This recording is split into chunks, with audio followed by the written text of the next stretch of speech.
What's going on, guys? It's the Bigs Podcast, episode number 96. And today we are breaking down the finals and crowning the 2023 Bigs champion. Tonight, with me first from Denver, Colorado, the man who did all the research on the finals, Jason Ashby. Jason, how we feeling tonight, sir? Feeling great, Joe. We're here. It's the end, and we have a champion. What a ride! What a wild ride. I'm just excited to have done the research, and I'm excited to break it down for you guys tonight. Let's do this. It's going to be amazing. With me as well, from right down the hallway, my roommate, my best friend, a three-time champion in his own right, and our commissioner, Ben Nisman. Benny, how are you feeling this evening, sir? I'm a very proud commissioner today, Joe. It's a very special day.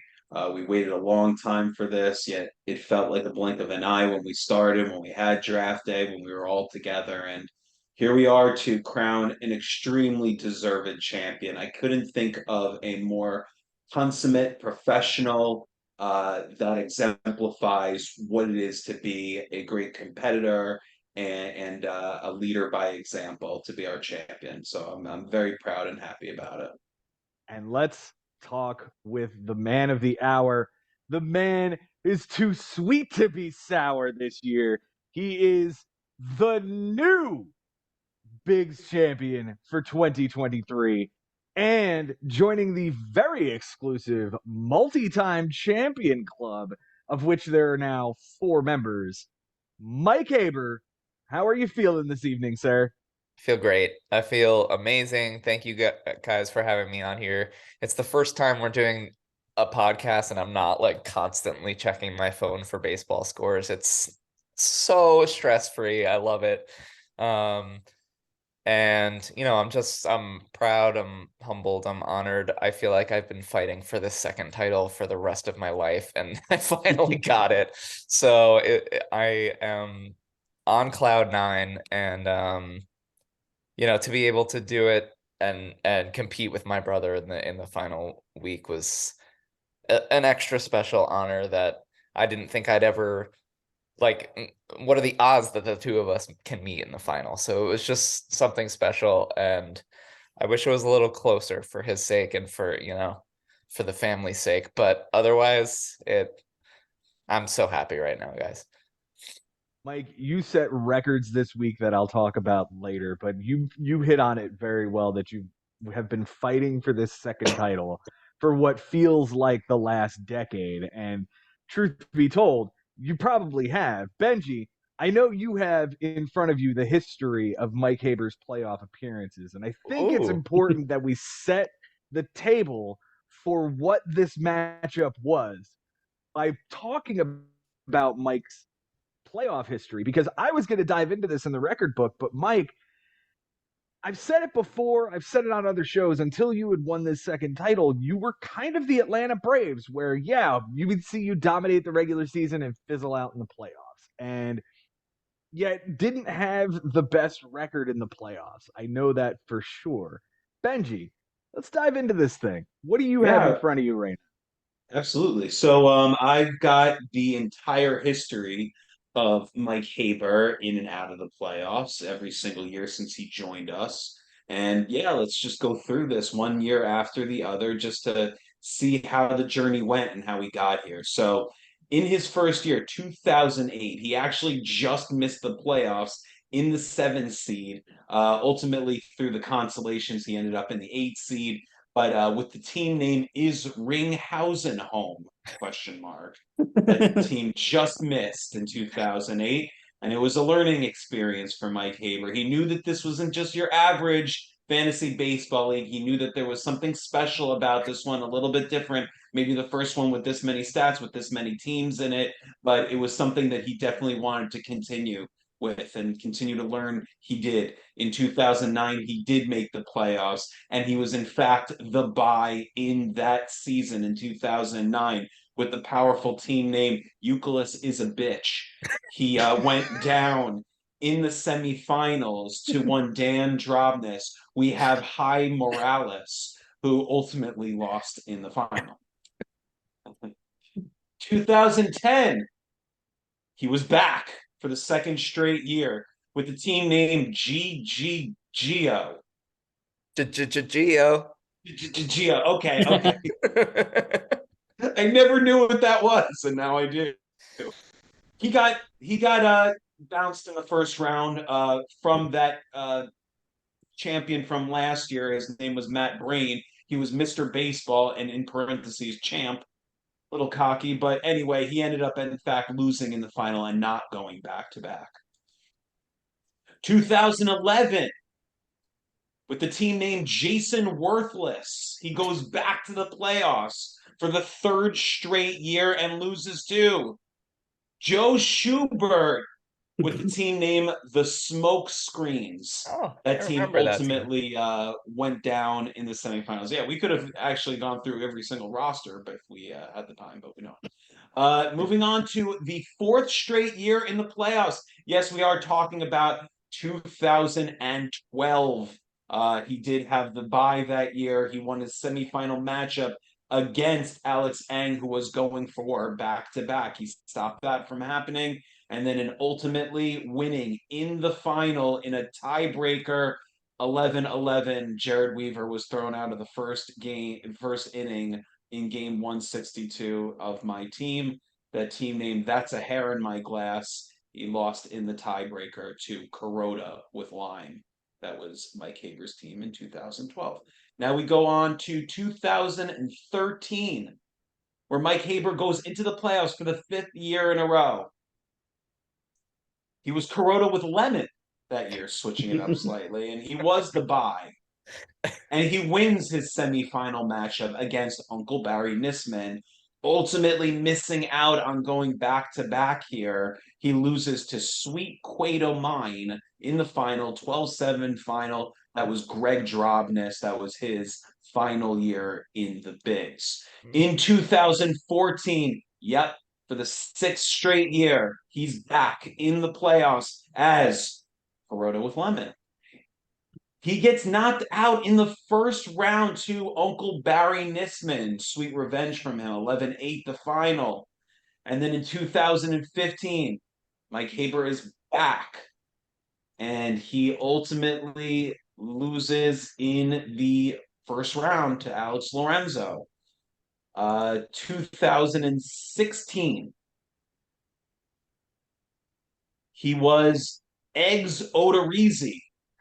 He won his first round matchup over Carlos in charge, Donato, trying to go for back-to-back.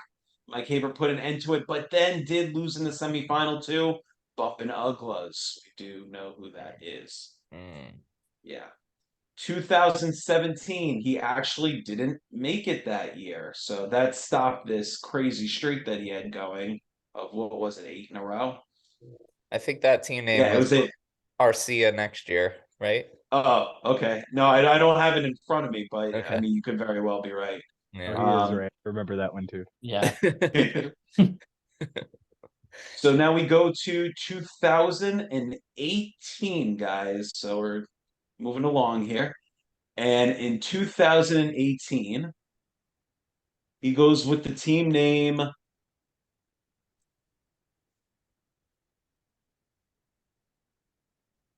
Teoscar Named Desire.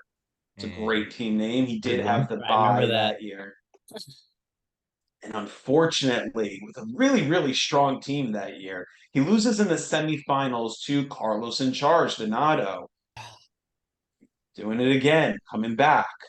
Then we go to 2019, where we know what happened, actually. In fact, he did have a semifinal matchup with our co-host, Jason Ashby. You're Down with Dinner, one of my favorite team names. He knocked out Jason Ashby, the witness protection, 12-8, ultimately losing to myself 13-7-2, walked out a new man. That was my first championship in 13 years. 2020, Mike actually did not make the playoffs in the short season, unfortunately. But half the team missed it that year, and half the team got in. Then in 2021, He had one of the greatest teams we'll ever see, went wire to wire in first place with the team name Lux Be a Lady Tonight. He lost to the Brook Dogs, Costas. We kind of know how it went down. And then obviously Costas went down to myself and Bryce the moment. That was the 2021 season. Then we go to 2022. Mike carrying the 4 seed that year. Speak of the Doval. And in the quarterfinal, he did go down to myself.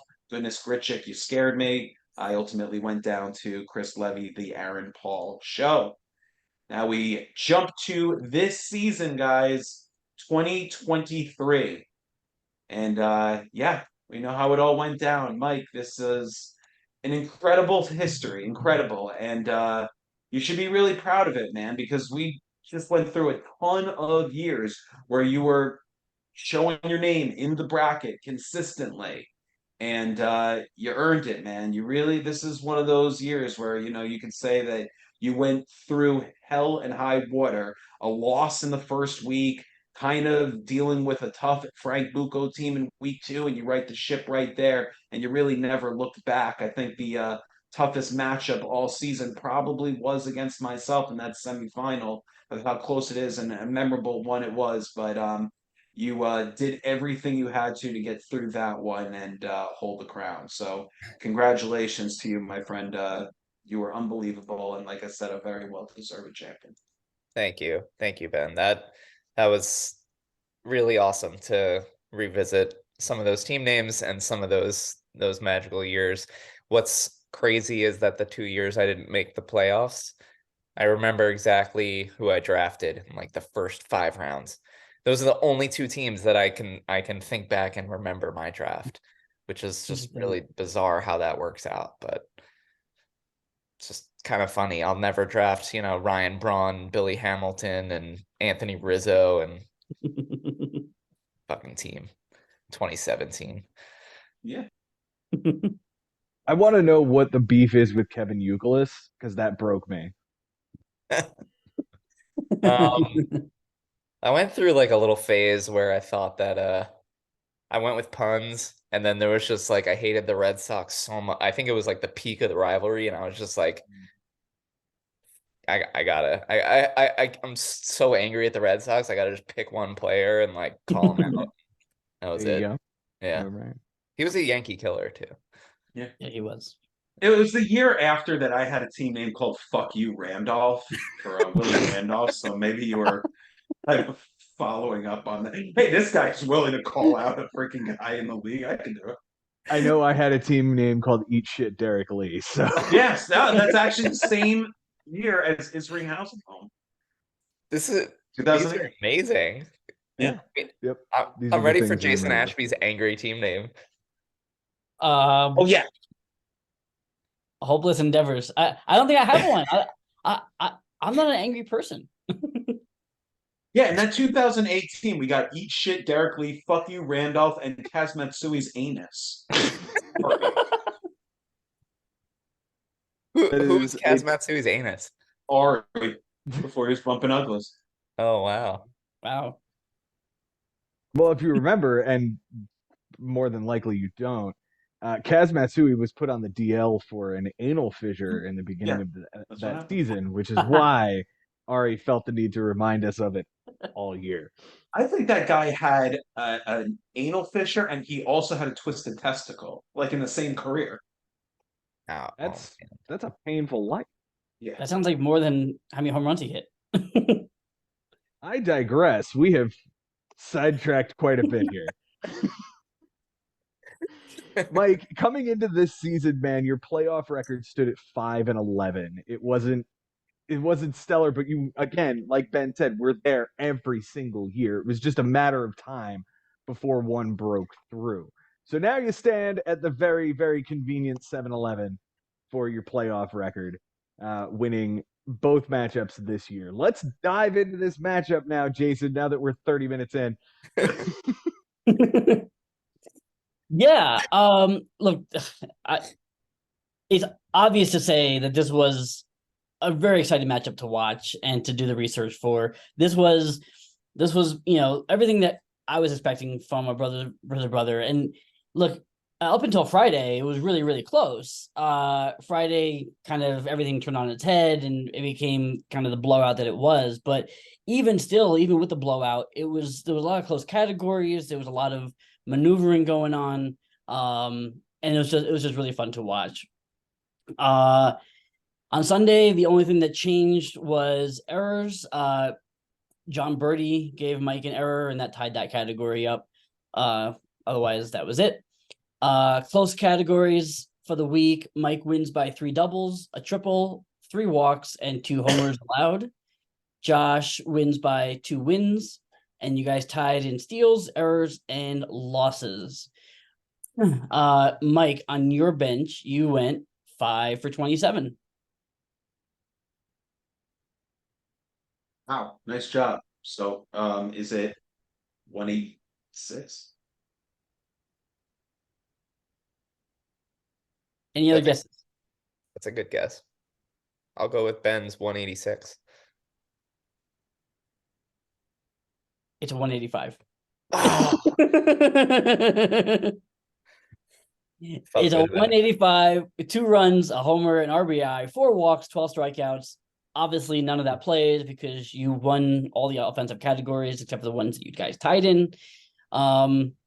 Couple of pitching on the bench, but including on Saturday and Sunday, benched all of your pitching. I mean, dude, you literally pitched to exactly 42 innings, like with a sub-2 ERA, just absolutely masterful. Thank you. Thank you. Your moves this week. Well, you started off by dropping Nolan Shenwell and picking up Tom Cosgrove, who only pitched an inning and gave you a save and a relief appearance the next day. So that's cool. You dropped Hyun-Jin Ryu for Evan Carter, who went 1 for 3 with a 2-run bomb. You dropped Braxton Garrett, Reese Olson, Tom Cosgrove, and Carlos Correa. Picked up Brock Stewart, 2/3 of an inning, a strikeout of 450, and a relief appearance.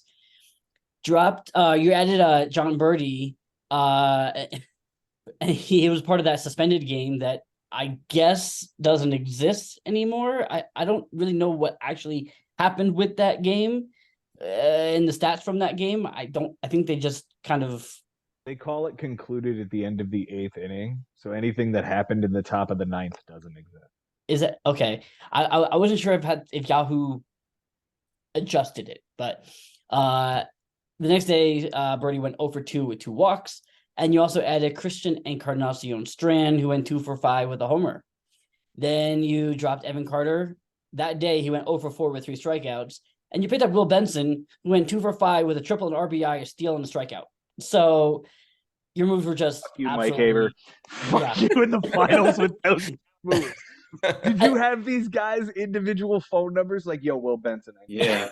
Evan Carter gave me that 3-run bomb yesterday. I'm going to drop his ass. He can go 0 for 4 with the 3 Ks like a bitch. And I'll just grab you and you can triple and a 3-run bomb from like a pair of no. Okay. Yeah. And the save from Tom Cosgrove. Like, oh, yeah, that one too. Yeah, that was nice. That was nice of him. Yeah. Yeah. But I think this is like kind of what you experience sometimes in the finals. When you just have one more guy to beat and you have this whole pool of free agents and everyone talks about, well, you never want to have to play a fantasy week in the final week of the season, whether it's football or basketball or baseball. They always end the season early because teams are getting shut down.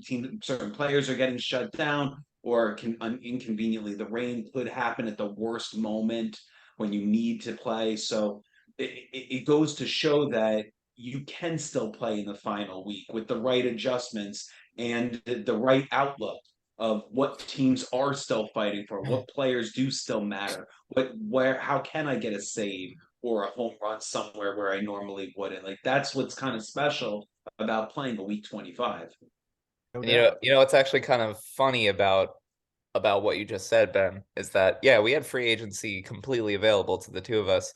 But Jason, you hit on it earlier when you said by Friday was everything turned. But Monday through Thursday, Josh and I, both of us were hitting complete garbage. We just could not hit the ball. So we both at the same time kind of shuffled everything around on offense because we needed that spark plug. I'm thinking about adding Josh Bell. He's sitting there on waivers. He's in my queue. I literally clicked on him and I was at the screen where it was like, do you want to add him? And 1 second later, my brother adds him. And Josh Bell goes to his team. And I'm like, you motherfucker. So I added Strand on Cincinnati. And it turned out that Josh Bell had a horrible week. And Strand had a great productive week for me. But it's just funny that like Josh and I were sort of competing for the same pool of players, and the pool was wide open, yet we're still having conflicts there, which was actually kind of cool. It's a sibling rivalry, right? Yeah. That's awesome. That was it. 6 ads, 4 hitters, 2 relievers, 3 players. Your MVP is Marcell Ozuna.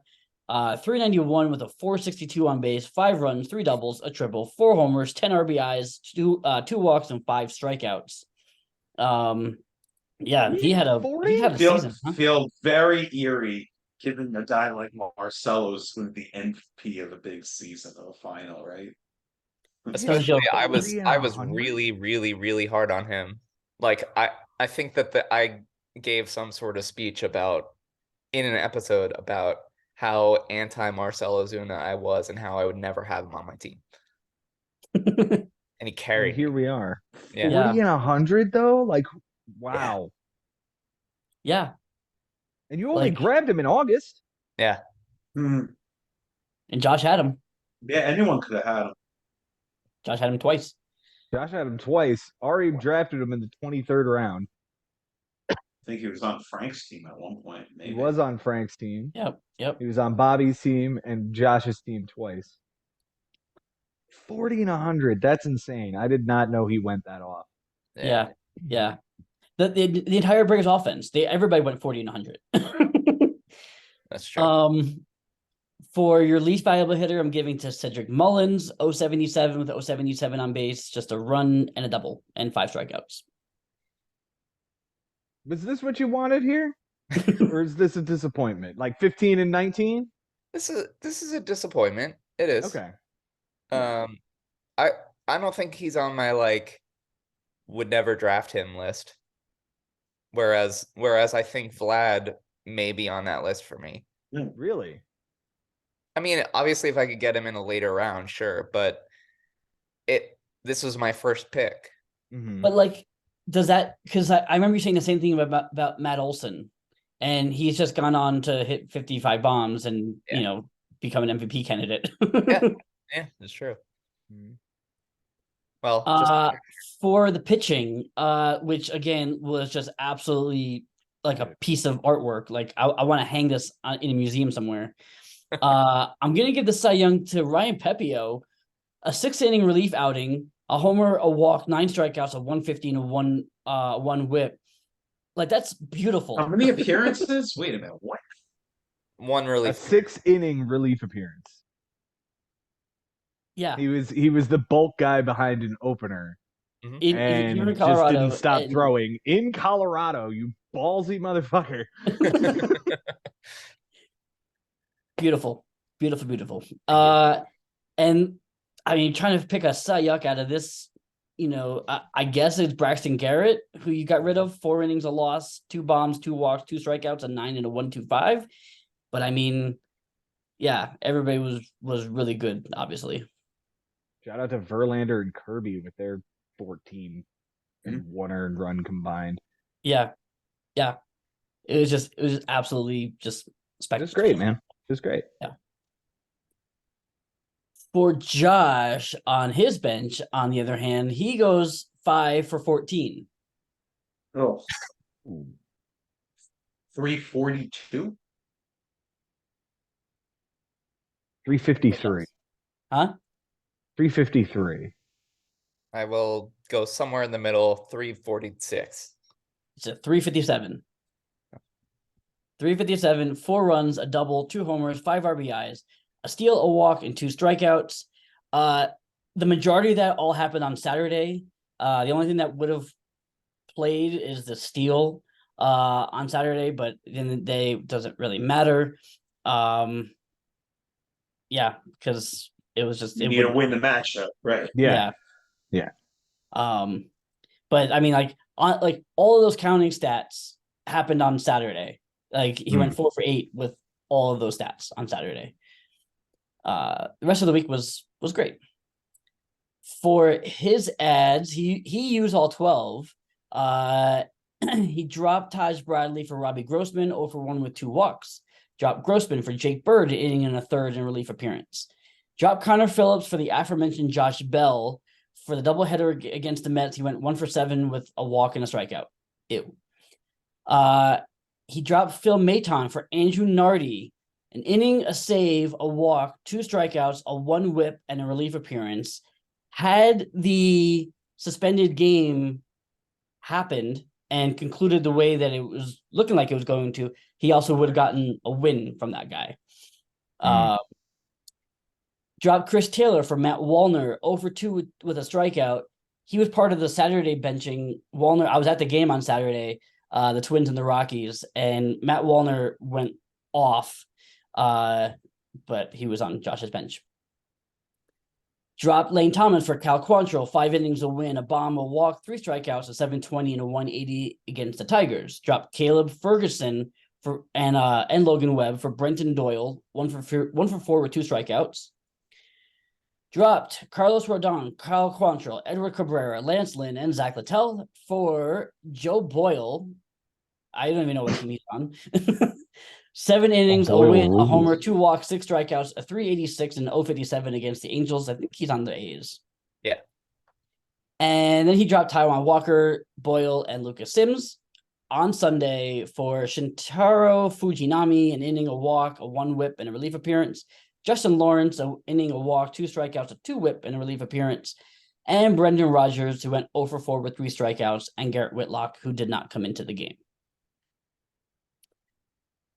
For his key players, the MVP, I guess it's Yordan Alvarez. Like, nobody was really great in this lineup. Bogarts was good with a 381 and a 385, but no real counting stats to speak of, no extra base hits.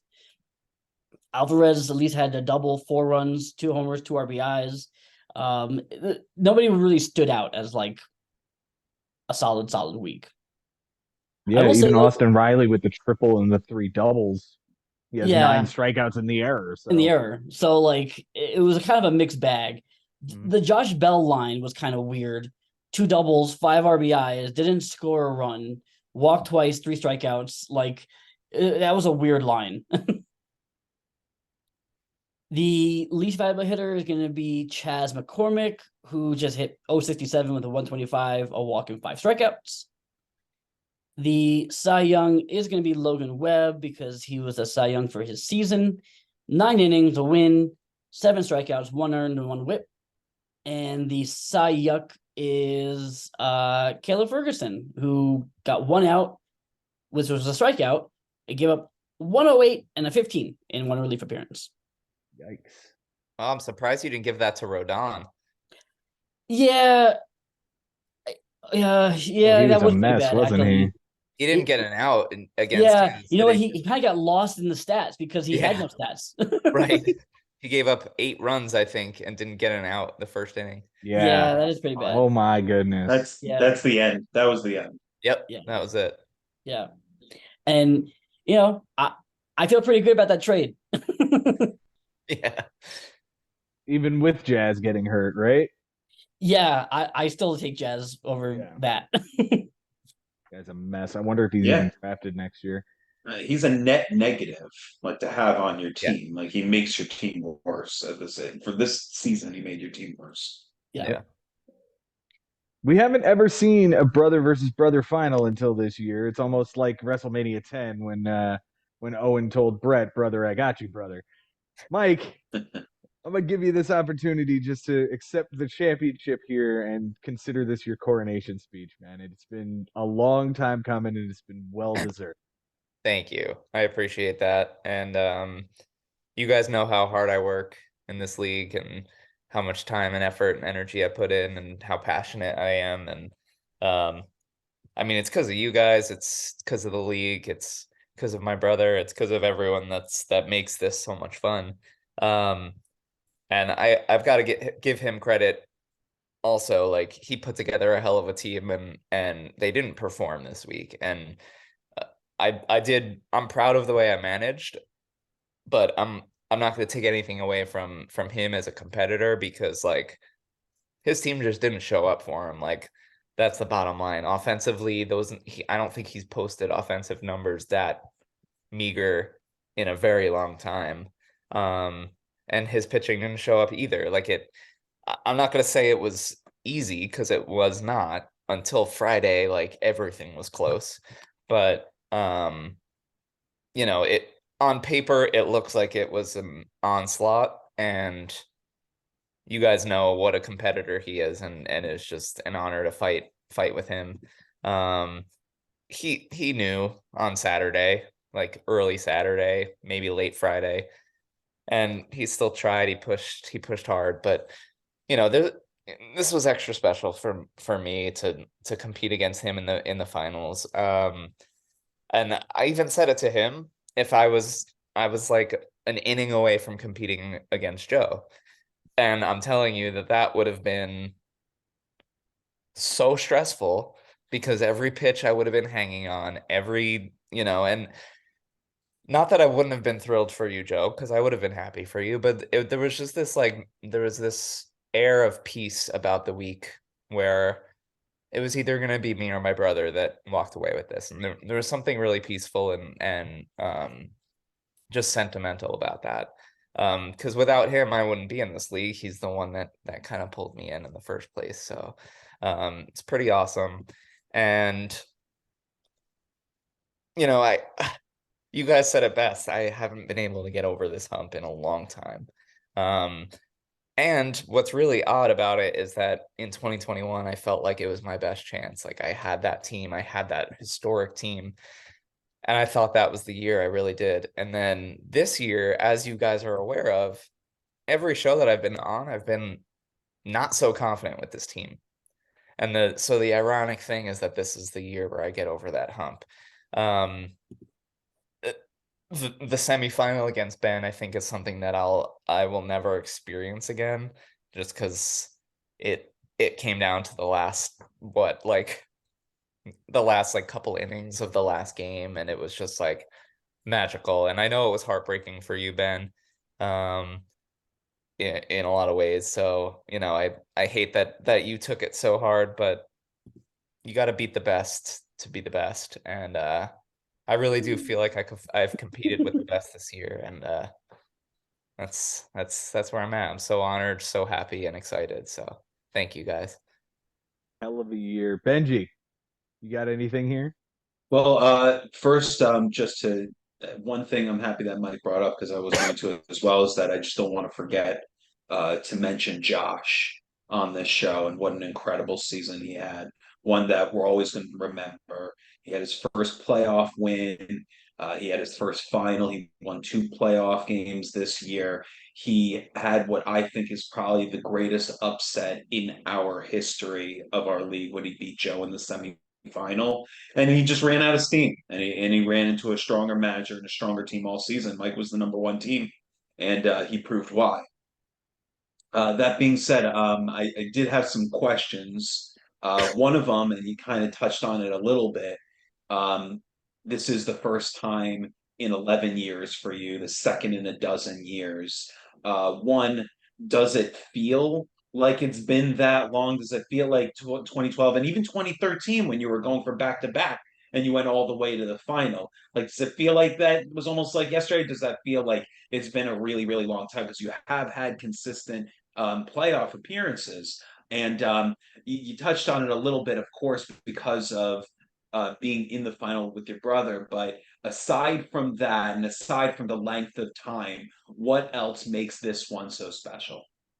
I think it's just the fact that it had been so long. And you asked me about the length of time, but I think that it felt longer than it actually was, because of how close I felt like I was every single year, and just couldn't claw my way past that hump. And I just feel like it felt like it was 20 years, and it was, that may sound dramatic, but it felt that long. And as a Yankee fan, I can relate to that, because it's like, that's, I was so used to the 90s and the Yankees just winning every year, and then 2009 hit and it was amazing, and now it's felt like a century. And I kind of felt like that as a manager in this league. Like, I was getting to the playoffs, I was having success in the regular season, I was grinding for 22, 23, sometimes 24 season or weeks, and feeling really confident, and then just falling short. And it did reach a point where it was deflating, and frustrating and disappointing. And I remember last year, it was the last year of 2021, where I just had to like not come on the show and take like a couple of weeks to like not even talk Yeah, about the outcome. well, it was the last 2 years. I mean, 2021, absolutely, because that was the wire to That was the wire one on season, Costas. Yeah. right? But last year was to me, and I know that one frustrated you as well, because you definitely had a much better team than me last year. Yeah, it was heartbreaking. But yeah, it has definitely felt a little bit longer. And but I think that, to answer your question in a roundabout way, I think that's why this year was so special, was because it proved to myself that I can still make that ultimate push to the top. Whereas my confidence, even though I was making the playoffs, my confidence was slowly deflating the past couple of years, because I just kept missing.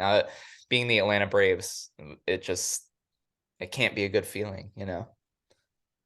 Can't The take this one away from you, buddy. No, Yeah. no, I mean, this is completely earned. What When it was official that Joe and I were out, and it was going to be an all Haber final, I wanted to be a fly on the wall for that phone conversation, which I'm sure existed, that one of you called the other and said, I can't believe that it's us. Can you give us a little bit about the discussion prior to you guys facing off on Monday? Just some snippets of that conversation, if you remember.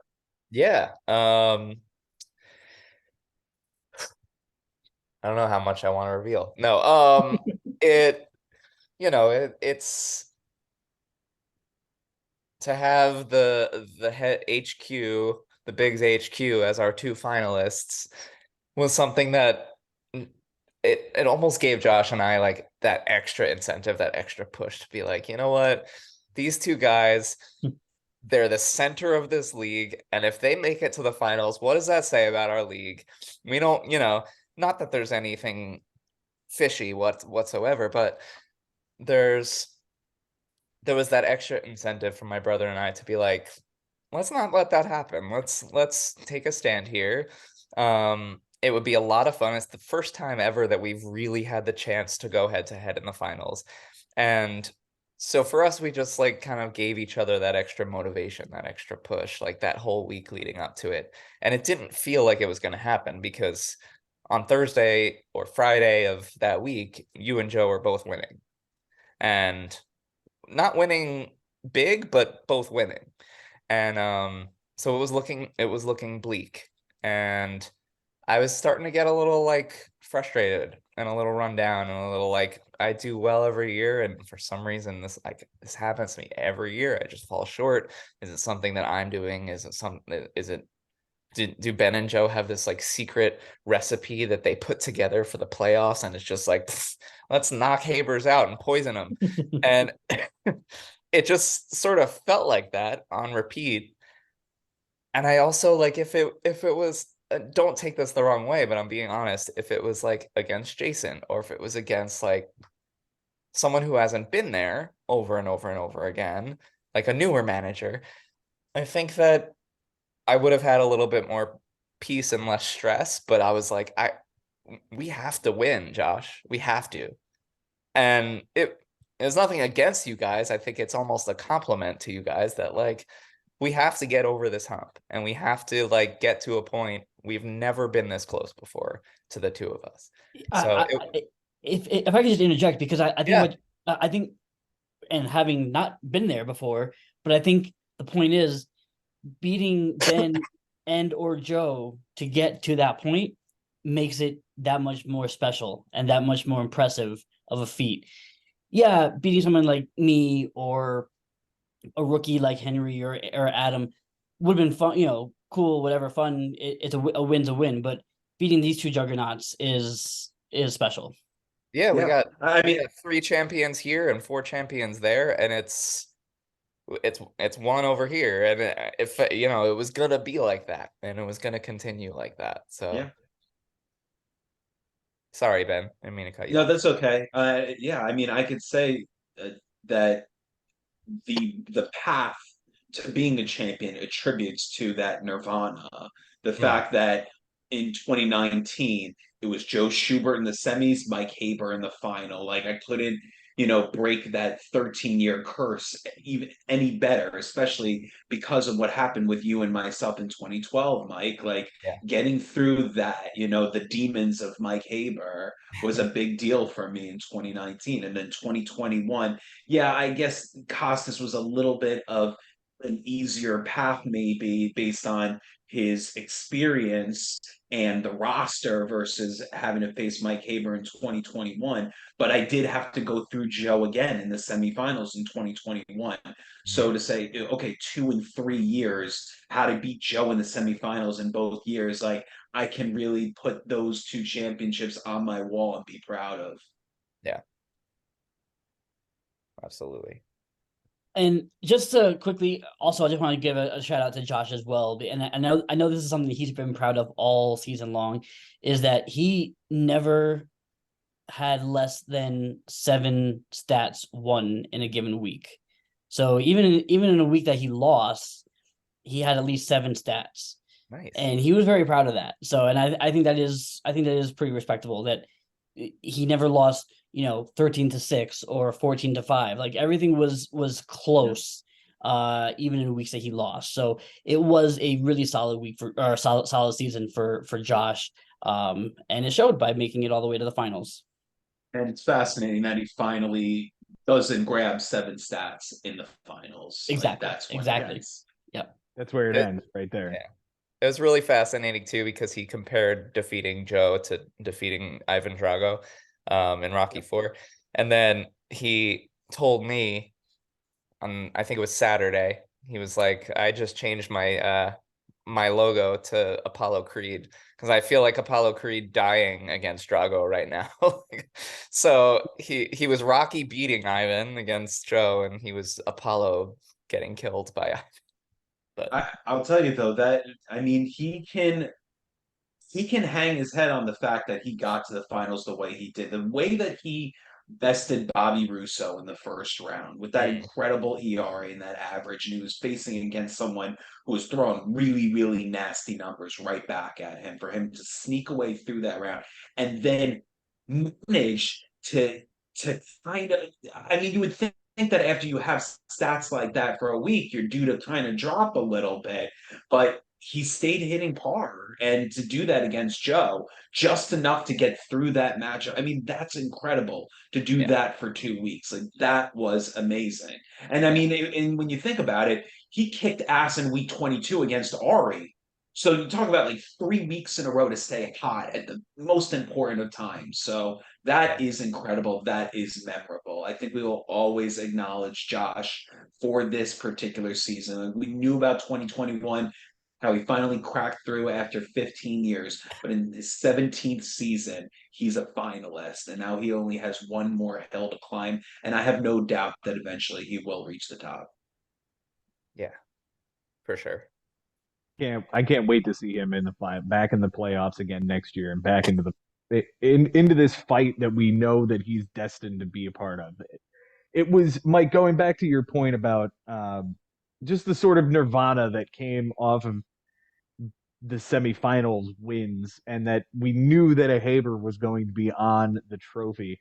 I remember texting Josh and something to the effect of, I don't know how this feels for you to be facing your brother, but the fact that that a name is going on the trophy that isn't mine or Ben's, and it is going to be a Haber name in one way or another, makes this season as special as it possibly can be. I don't know that we'll ever see a pair of brothers match up in the finals again.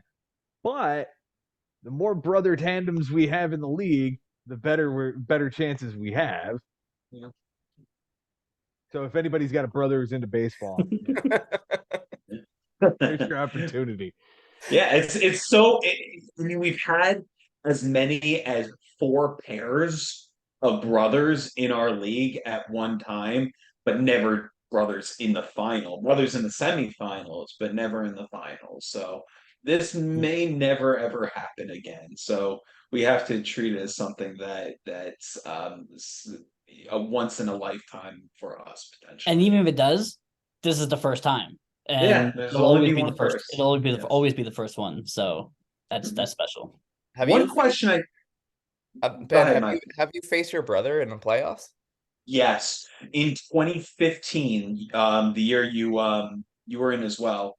But we faced each other to a tiebreaker, and it's actually a weird story because I thought that he had the tiebreaker, and I remember texting with you, Mike, and texting with you, Joe, and realizing like the day after that I had held the tiebreaker because I beat him during the season, and I thought that ERA was the deciding factor. And he won ERA in that playoff matchup, but I had won during the season.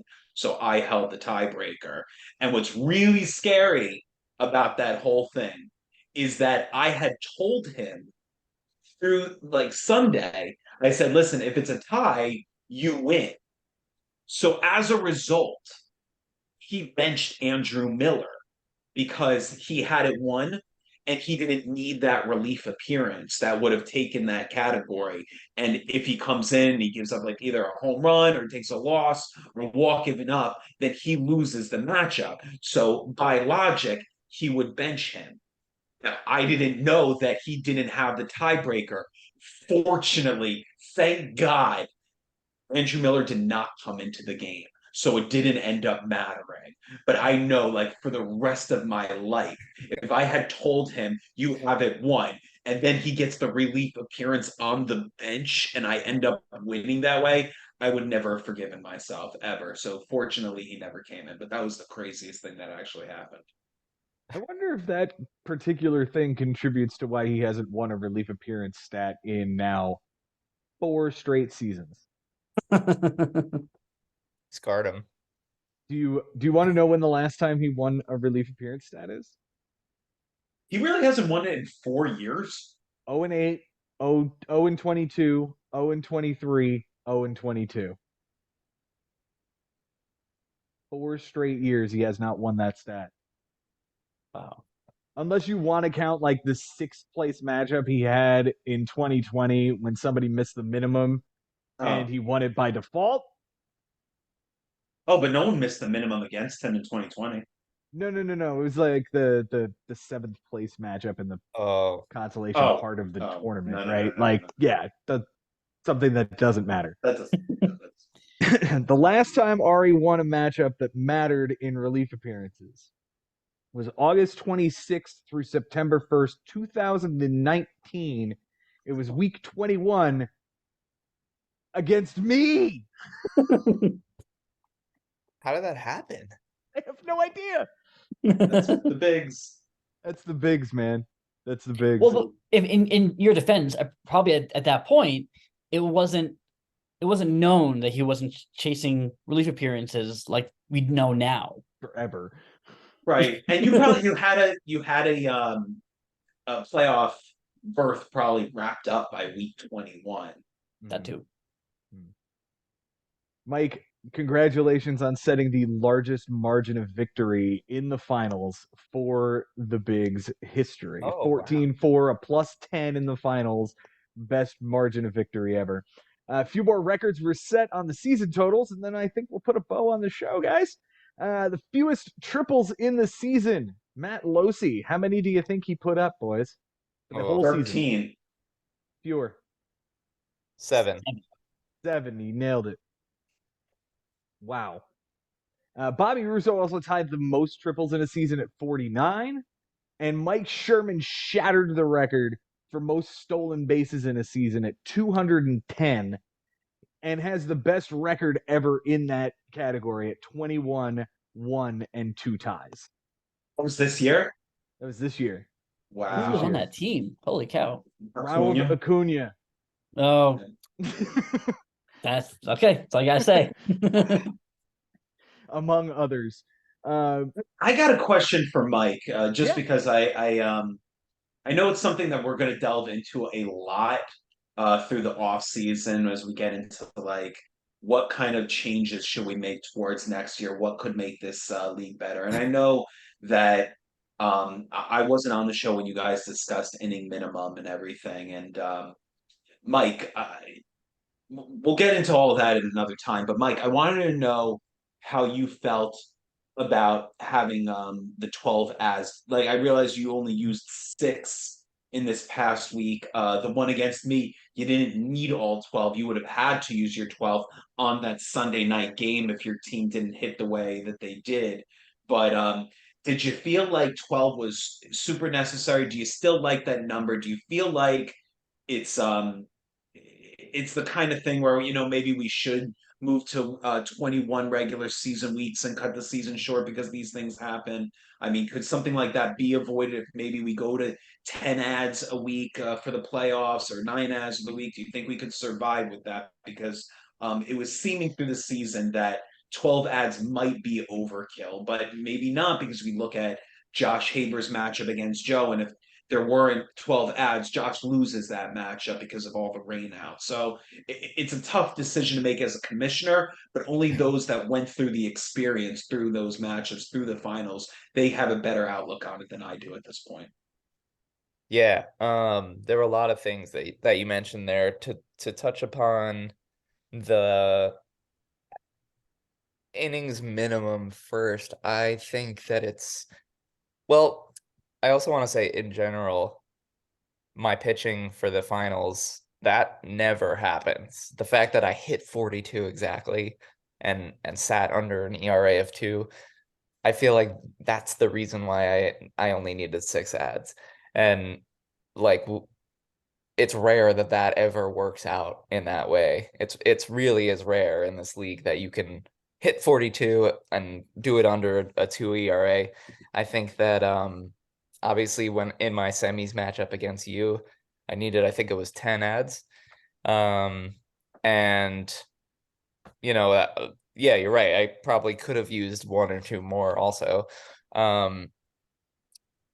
Circumstantially, I didn't need that many ads in the finals because for me it wasn't who do I add, it's who do I bench. And that was a really big strategic decision that I had to make until the final games. But in general, I think 12 is still perfect. Like I still feel really comfortable with 12. I think I used somewhere between 8 and 11 every week, maybe. And with with the rainouts and with the injuries, and you just never know what's gonna happen, and you would hate to lose that way in like a semis or in a finals because your star gets injured and you gotta throw Josh Bell in there. It's I think personally, I think 12 is perfect. I think it's a sweet zone. It's a sweet area, but if we went down to 10 or 11, I think it could work. Is it necessary? I don't think so. Um, I feel good about the 42. I also but it's the same thing. Like 45 could work. I think guys would make it. It's just we haven't had a year now where how many times did someone not make the minimum? It was like was it It 3 was years in a row we've had at least no, someone? no, no. In fact, we didn't have anyone in 21 or in 22 miss it. I mean, it was the 2 times this year by the same Oh, manager. okay. It was once in 2020 and it was once in 2018. That was it. Okay. So I mean, it happens less often than you think.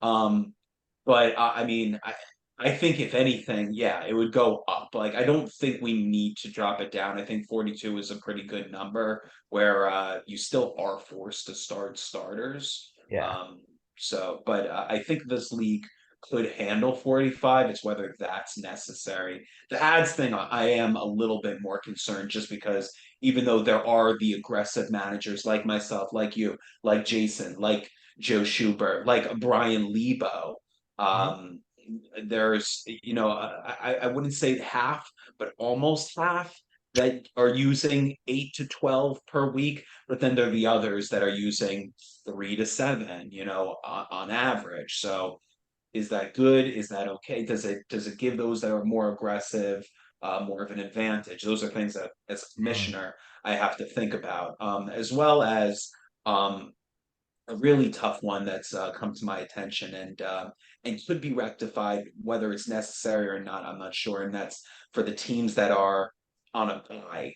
Like, should they really have all 7 days? Is it necessary for them to have all 7 days of making ads? I mean, could those ads just be for those playing in the in the quarterfinals, right? That first round. If those teams were locked, and then you say, hey, but what if I need to drop a guy that's injured? I don't want to have to use my ads on the semifinal week. I want to be able to use those free ads while I have the week off.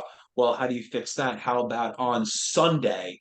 I would unlock the teams at 3 a.m. and you could have that one day to situate your team to get yourself ready for the semifinal. That's a possibility as well. So these kinds of questions we got to throw at each other and decide what's the benefit, what are the pros and cons, what do we gain from it?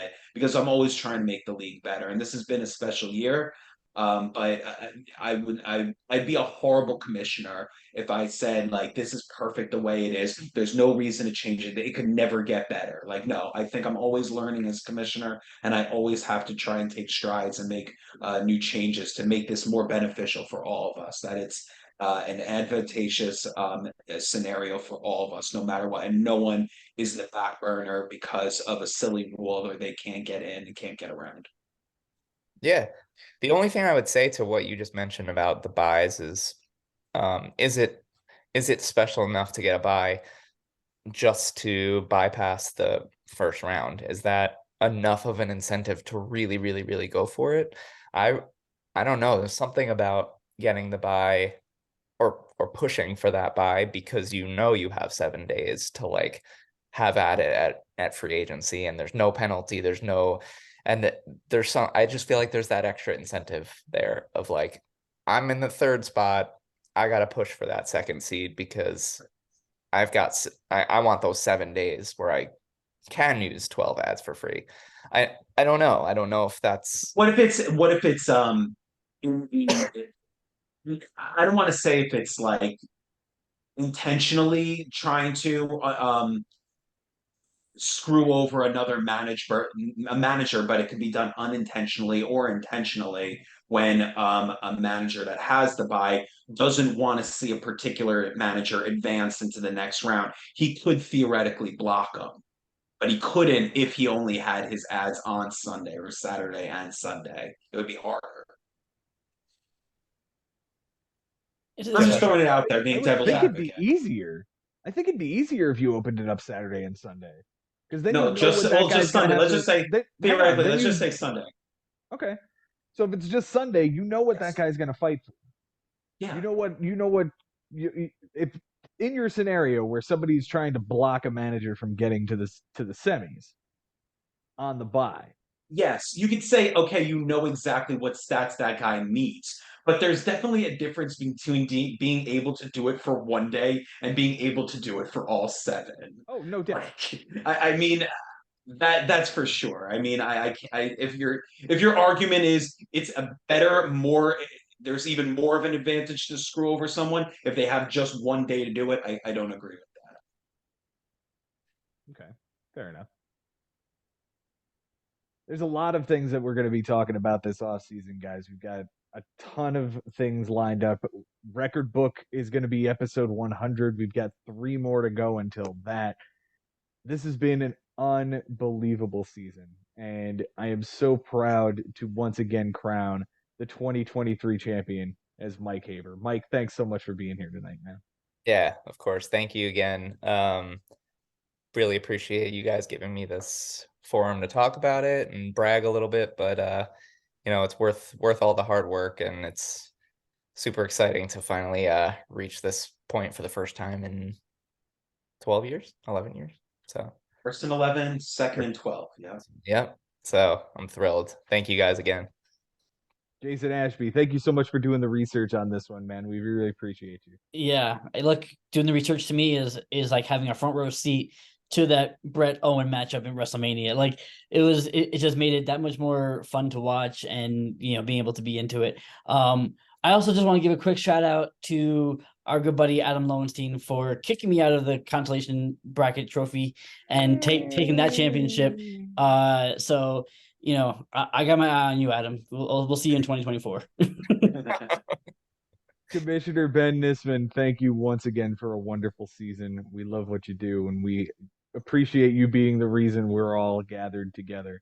Go ahead and put a bow on this one for me, buddy. No, it's a pleasure. Thank you so much for saying that, Joe. And through these last couple of weeks, starting on Sunday, I've really had to separate Ben Nisman, the fantasy baseball owner, and Ben Nisman, the fantasy commissioner. And it hasn't been an easy separation, as I truly am envious and wish I could be in your seat, Mike, after how everything went down last Sunday. But as time goes on, just like it did in 2012, there's a realization that this is the way it was supposed to be, and that you are truly the man that deserves this spot. And when you look at the names that are on the trophy, especially in the last 6, 7 years, you look and you say, like, is there an anomaly? Is there a guy that really you wonder, did this guy really belong this year? And there's just no doubt in my mind that when we look at that block and we see the first name on that block is Mike Haber, the first manager to win when we had a clock in baseball for the first time ever. No one will ever take that away from him. And that's going to be your staple. Like, that is your season. 2023 will always be remembered as the year of the Habers. And Mike, you earned this one. You are so deserving of it. Like I said before, a consummate professional. I can't think of anyone else that belongs on that trophy more than you. Thank you, Ben. That means a lot. And it's thanks to you guys for this opportunity. Ben, thanks for creating this masterpiece of a league, because it gives us something to look forward to every single year. It's incredible. So thank you. Yeah. And I'd like to think that, the fact that it was 11 years, the fact that it's 12 years, the fact that you did have to go through this much turmoil to go through it, that's what is special about the league. The fact that there are these different answers that you need to find, that you have to get through this entire puzzle, whatever it is, this enigma that you have year after year. How do you solve it? And then when you finally solve the riddle, like it is that much higher, a greater nirvana, if you will. Absolutely. Everybody, thank you so much for a wonderful season. We appreciate the 22 to 25 weeks you gave us, depending on how well you did during the first 22. Thanks so much for watching. We would not be here without you. We would not have this league without you. And our next episode is going to break down every single one of these teams and put a bow on the season for each and every one of you, because we appreciate it that much. So look for that one. That'll be episode 97. Episode 100 is going to be the record book. We'll have a couple of more weeks in there to do some other stuff. But if you have an idea for the show, the off season is when it happens. So put it together, schedule it out. We can do this whenever. Let's do this. Let's talk about baseball even in the off season. Thank you guys so much again. As always, it's been real. It's been fun. And it is always real fun in the bigs. We'll see you guys next time.